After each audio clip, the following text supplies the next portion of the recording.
Krisha Iko, Miss Universe Philippines Pampanga 2025, nag-resign. Oh no.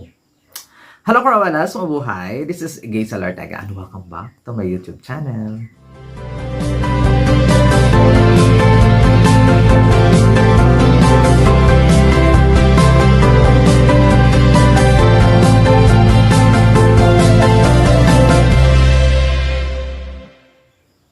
Hello! Kamusta po kayong lahat? Good morning, good afternoon, good evening. Ano mga oras kayo nanonood sa akin ngayon? Maraming pong salamat. Sa mga bago-bago, ano yun?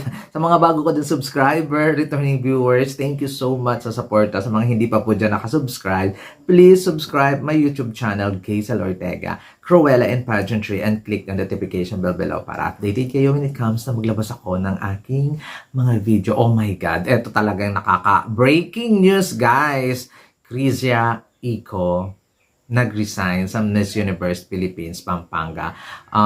Kakapost lang ng statement ng Miss Universe Pampanga at nalungkot talaga ako ng bonggang-bongga kasi oh my God, parang hindi matuloy ang puksaan kung wala siya. Kasi makikitaan natin siya ng potential, nakikitaan natin siya ng amazing performance, nakikitaan natin siya ng beauty queen, Miss Universe aura, pero ito ang nangyari. Nakakaloka talaga. Syempre, hindi naman natin alam kung ano ang pinagdadaanan, pero hindi ako naniniwalang nag-resign lang siya ng walang kadahilan-dahilan. Kasi sumali diyan sa competition, di ba? Sumali siya diyan sa competition para syempre, i-represent niya yung Pampanga sa Miss Universe Philippines. Siguro, may mga, I don't know, sa mga ito mamaya, pag-usapan natin yan sa comment section. Ito yung statement, guys, ng Miss Universe Pampanga. Pagpasensya na ninyo, hindi masyado akong magaling magbasa. With a heavy heart. Heart lang pala, walang S. With a heavy heart. Talagang nakakasama ng parang ang bigat-bigat sa loob. We want to share the bittersweet news. Paanong bittersweet? Talagang nakakalungkot. Kasi doon sa mga nakalaban niya, wala naman talagang deserving makapunta doon sa Miss Universe Philippines. Ano ba? Ano ba yung organization? Bittersweet news that our Miss Universe Philippines Pampanga, Krisha Jillian Iko has decided to step down from her title effective today. Ngayon mismo. January 30, 2025. This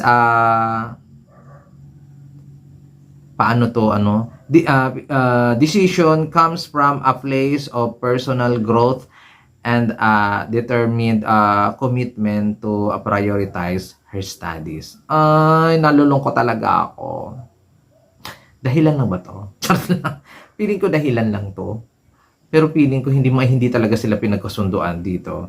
We filled with admiration for Krisha courage to put her future first, and we will forever cherish the memories and the grace she brought to her reign as our queen. Miss Universe Philippines Pampanga organization will always stand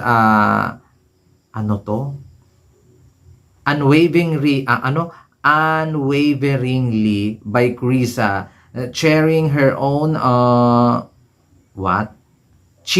cheering her on every new chapter of her life, celebrating her victories and supporting her dreams. Yun. Di ba nakakalungkot? Minsan na lang tayo makakita ng potential beauty queen material, matangkad, maganda, magaling when it comes sa pasarela, magaling when it comes sa sagutan. Tapos, wala pa. Di pa matutuloy. Di ba? Nakakalungkot lang isipin. Kasi, knowing na sumali siya dyan sa Miss Universe Pampanga, syempre, alam niya, pag manalo siya, mapupunta siya sa Miss Universe Philippines. Tapos, idadahilan dito, prioritize her study. Oh, come on. Parang may something fishy.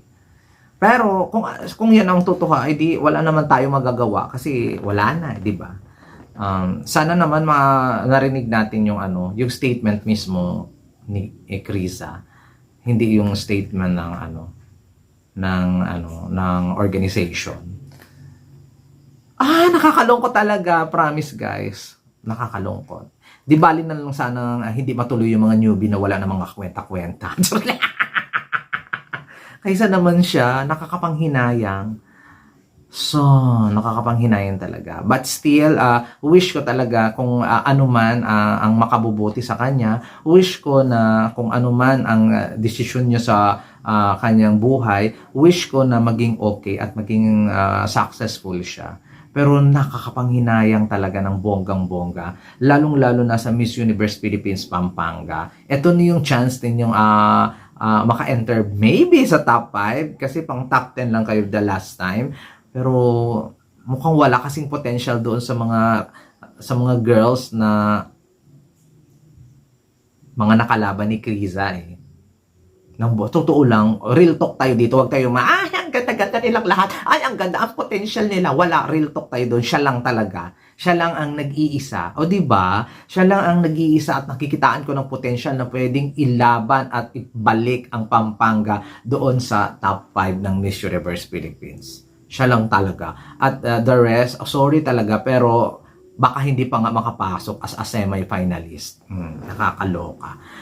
Ayun, wala tayong magagawa. Ayan niya ang desisyon, ang inampalan, o diba? Ayan ang nagbigay ng statement ng Miss Universe Pampanga. So wala din talaga naman tayong magagawa. Nakakapanghinaya lang talaga ng bonggang-bongga. Sana bumalik kung tapos na siya ng studies niya, kung totoo man na studies talaga yung dahilan. Kasi hindi ako naniniwalang studies. Pero alam mo bakit ka? Hipokrita. Pala, desisyon ako sa sarili ko. Kasi, isang oras kong inisip, studies! Alam niya yung consequences na pag manalo siya, lalaban siya sa Miss Universe Philippines. So, dapat bago ang Miss Universe Philippines Pampanga, nag-quit na siya kung alanganin. Kung ilalagay siya doon sa maagrabyado siya when it comes sa pag-aaral niya. Diba? Parang, sige na nga, bala kayo dyan. Basta for sure, sigurado ako, ang Miss Universe Pampanga ipa-imbornal na kung sino man ang ipadali ninyo kahit dyan sa mga ibang kandidata ninyo. Sinasabi ko na lang sa inyo, wala na kayong ibang manok. Ipadala pa ninyo lahat ng mga contestant ninyo doon dito sa Miss Universe Philippines. Maliligwa kayo. Kasi minsanan nga lang kayo magpakita at padala ng ano ba tawag doon? Magpadala ng bonggang-bonggang contestant, hindi pa ninyo inalagaan. Parang nanghinayan lang talaga, nasaktan lang talaga ako at nanghinayan bakit ganun ang nangyari. Nako, hindi lang ako malulungkot nito, pati si Michael Porendo. Charot lang po, ayun lang. Comment down below lang kami anong masasabi ninyo. Yun lang yung hinanakit ko ha. Hinanakit at saka point of view ko. Huwag ninyo akong sisihin kung totoo namang sa pag-aaral naman niya talaga. Nalungkot lang talaga ako ng very very bongga. At sana naman, bago sumali sana yung mga beauty queen sa isang pageant, kung may mga priority kayo sa buhay, din doon muna kayo sa priority ninyo. Huwag kayong sasali-sali sa pageant at yung mga pageant fans ay umaasa. Wow! parang may talaga, parang may mga utang na loob sila sa atin. Wala, yun lang, nalungkot lang ako kaya ganun yung reaction ko. Ayun, di ba? Miss Universe Pampanga, wag na kayo magpadala. Alam niyo pa, imbornal yun. Yung iba dyan. Oh, di ba? Yun lang ang suggestion ko. Kung ayaw nyo maggumastos at saka